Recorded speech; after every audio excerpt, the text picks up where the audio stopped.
Ito pala, yung Tesla Model Y. Hindi ko na-expect na meron pala nito sa Pilipinas, guys. Nakita ko to kanina sa Builders Depot sa Tagaytay. And then, in-explain sa akin na ito pala, guys, sasakyan na to ay 4.6 million pesos lang naman. Okay? Kung meron kang ganong kalaking pera, para sa'yo to. Dahil sa totoo lang, nung nakita ko to kanina, namangha ako. Hindi lang dahil sa maganda siya, kundi sa mga features na meron siya.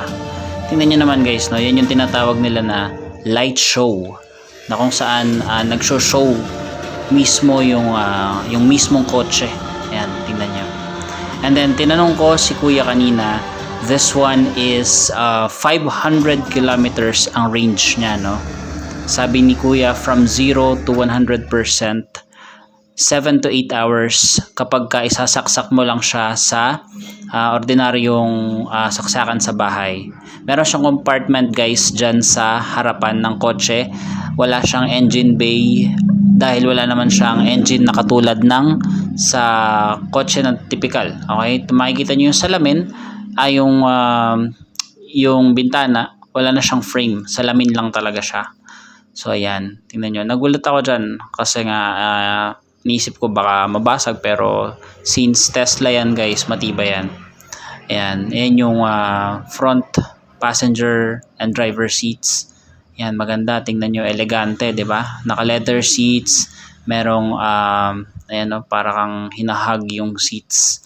Okay, and then ayan, merong LED light na ume-extend hanggang doon sa kabilang dulo. Ayan. And then makikita nyo, guys, parang napaka-simple lang, no, pero elegante, sobrang classy. Okay, ayan yung armrest. Sa ilalim ng armrest, and then nung mga ayan, makikita nyo yung dashboard niya. Simpleng-simple lang, guys, no.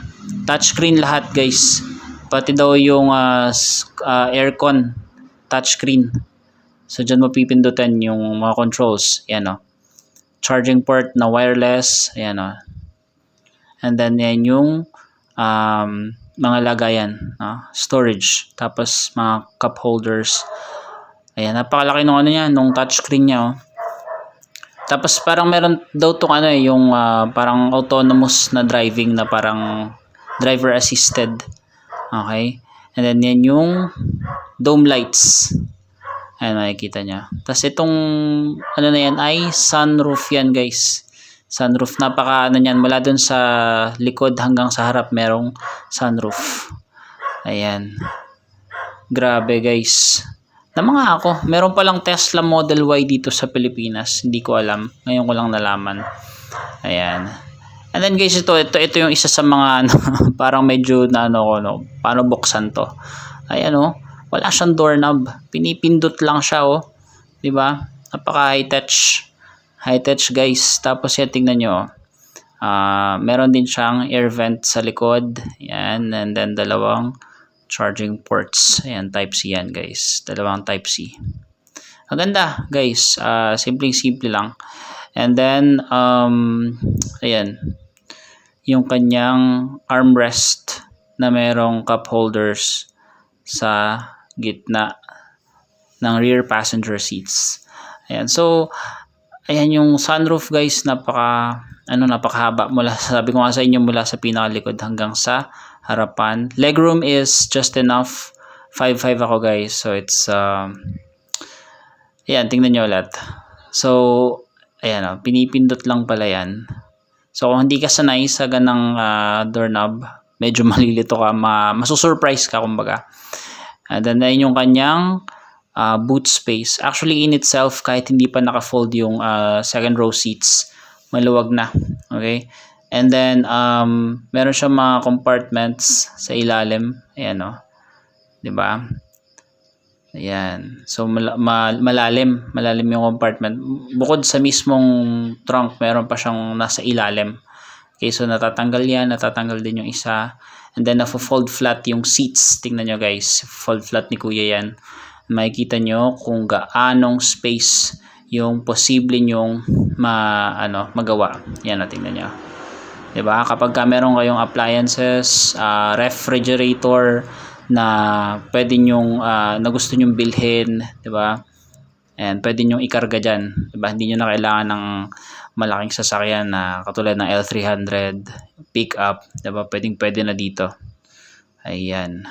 So yan, mula sa second row seats, yan yung view, 'di ba? Malawak, maluwang yung yung luggage space, 'di ba? Saan ka pa, 'di ba? Kaya lang syempre, sabi nga natin, kung wala rin naman ngayon tayong masyadong pera. 4.6 million is it's not a joke, 'di ba? So yun yung charger port niyan. Ayan.